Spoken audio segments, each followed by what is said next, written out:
Ik zie verschillende roofvogels. Ja. Houden die ook van kalkgrasland? Nou, het is een beetje toeval dat die er nu zijn, want dit grasland is net gemaaid. Ja. We zagen net een stuk of wat torenvalken en enkele buizers. En die lusten wel een muisje, Ja. maar die muisjes die zijn net wat makkelijker te vangen in die korte gemaaide vegetatie. Zoals het nu is. Zoals het nu is. Ja. En in een hoge vegetatie hebben ze veel minder kans.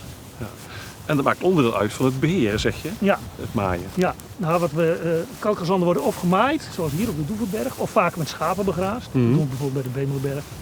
En dat is om de vegetatie niet te hoog te laten worden.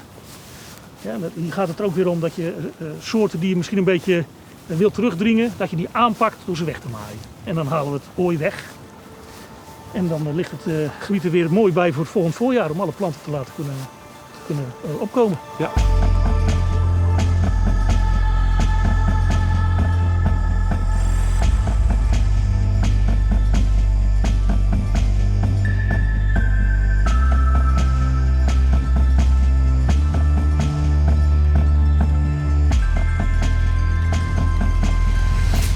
Ja, de maaier is een beetje lui geweest of moet hij blijven staan? Nee, ook hier doen we aan fasering. Ook hier leven beestjes in deze graslanden, die hebben het moeilijk als je het maait. Dus hier heb je een stuk wat we niet maaien. En daar kunnen die dieren dus veilig overwinteren. Dus altijd bewust iets laten staan. Voor Ja. We laten altijd een gedeelte van het perceel staan. En naarmate de situatie idealer is, dus het kalkgezand is beter ontwikkeld, kunnen we ook wat meer laten staan. Ja.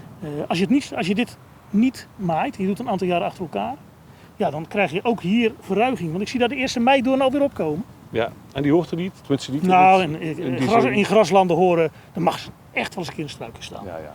Maar graslanden zijn graslanden. En daar horen bloemrijke situaties bij met weinig struiken. En je zegt het kalkgrasland is zo speciaal, daar moeten we ons ook echt voor inzetten dat het behouden blijft. Ja, nou, ik vind het heel karakteristiek voor Zuid-Limburg. Hè. Kalk en Zuid-Limburg hoort bij elkaar. Daar hoort ook kalkgrazand bij.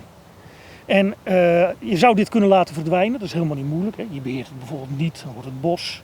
Of je gaat er met een kunstmeststrooier overheen en dan krijg je te veel mest in de bodem. En dan krijg je soorten die niet meer van kalkgrasland houden, maar wel van rijkere graslanden. Ja. En dan is dat zeer karakteristieke bloemrijke stuk Zuid-Limburg weg. Met alle planten en dieren die erbij horen. Dat zou zonde zijn. Dat zou ik heel zonde vinden, ja.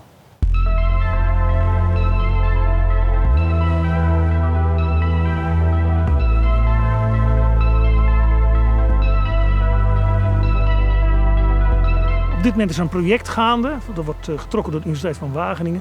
En dat heeft als naam het project Boshommel. Boshommel. En daar zijn we al een jaar of 5 mee bezig. En die soort was uitgestorven in Nederland. En tot onze grote en blijde verrassing van alle projectpartners zit die soort nu weer in Nederland. Nou is het nog niet zo dat u hem in de tuin gaat zien. Hè. Het is een soort die houdt van bloemrijkdom, wat het hele jaar aanwezig moet zijn. Of eigenlijk het hele vliegseizoen, die beestjes. Dus die komen in april ergens tevoorschijn. En zo rond september verdwijnen ze weer onder de grond. En de hele tijd hebben ze bloemen nodig. Ja. En dan heb je die koppeling met die kalkgrazanden heel snel gemaakt. Want dat zijn bloemrijke gebieden. Ja. Dus we zijn heel blij dat ook op de Doevenberg die soort teruggevonden is. Ja, maar dat ik nu een boshommel tref? Ja, die kans is 0. Oké. Maar het is wel de bedoeling dat hij terugkeert? Nou, we hopen dat hij hier permanent blijft. En dan niet alleen op kalkgraslanden wat mij betreft. Maar gewoon in het buitengebied van Zuid-Limburg. Waar je veel meer bloemrijkdom zou kunnen hebben in allerlei terreinen. Het kan ook in bermen bijvoorbeeld. Het is niet een soort die strikt gebonden is aan kalkgrasland, maar aan bloemen. En zonder bloemen geen boshommels. En nog een heleboel andere soorten dieren.